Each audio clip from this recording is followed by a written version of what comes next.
The Platinum Stallion goes to Schoolmates, People's Television.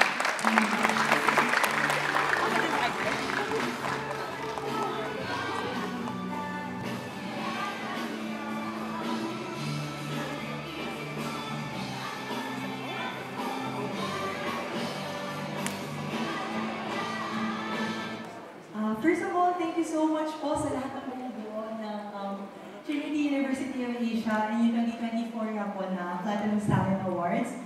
So hindi lang po namin kasama ngayon yung aming producer, but nandiyan po yung director namin and yung isa rin po sa mga bumubuo ng team namin.